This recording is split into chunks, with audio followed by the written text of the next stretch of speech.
Tout au long de ce colloque un peu particulier, nous avons exploré avec des intervenants talentueux et engagés dans la défense de notre identité différentes pistes de réflexion et surtout nous avons entendu plusieurs propositions d'action concrètes.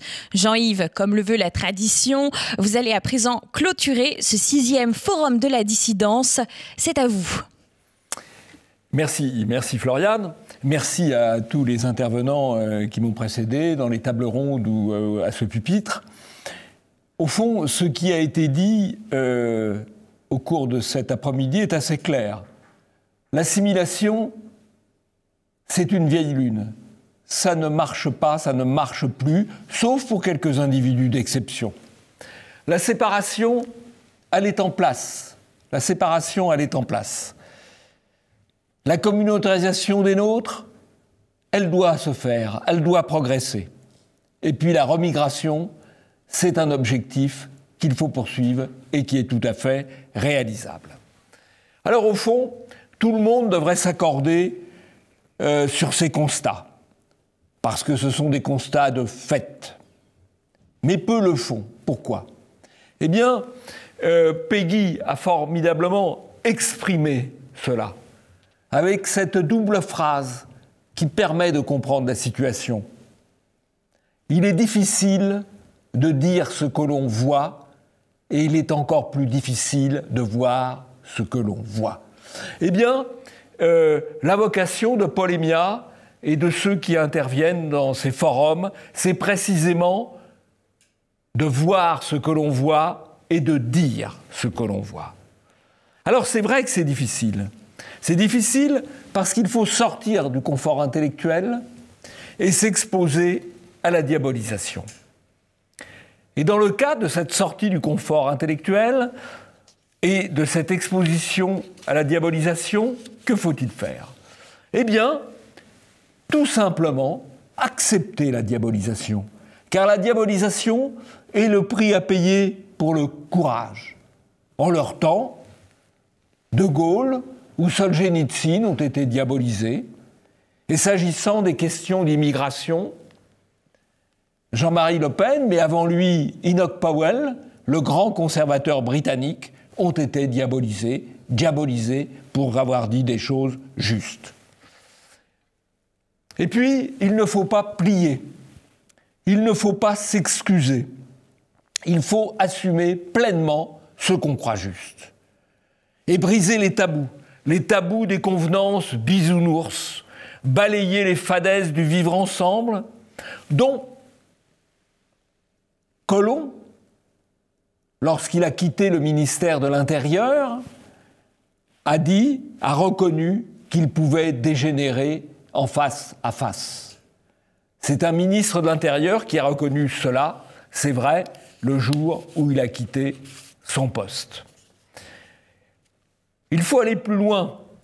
Il faut transgresser l'idéologie dominante. Dénoncer l'état de droit qui n'est en fait que la dictature des juges au détriment des législateurs et du peuple.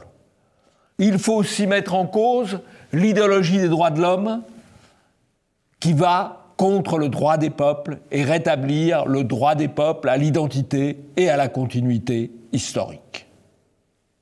Continuons, allons plus loin. Il faut diaboliser les diabolisateurs. Qu'est-ce que j'appelle les diabolisateurs ? Les médias subventionnés pour désinformer, les censeurs et les profiteurs du monde associatif et judiciaire qui vivent de la destruction progressive de l'identité des peuples européens. Continuons dans cette démarche. Il faut démasquer les imposteurs, ceux qui continuent de nous raconter des fadaises, soit pour nous rassurer, soit pour se protéger eux-mêmes de la diabolisation. Je ne voudrais pas désespérer la rue Cadet, mais quand Xavier Bertrand nous explique qu'on va résoudre tous les problèmes de l'immigration par la laïcité, eh bien je crois que ce n'est pas vrai. Je ne voudrais pas désespérer Hénin Beaumont, Mais quand Marine Le Pen nous dit que l'islam, finalement, est compatible avec la République et la France, je crois qu'elle se trompe.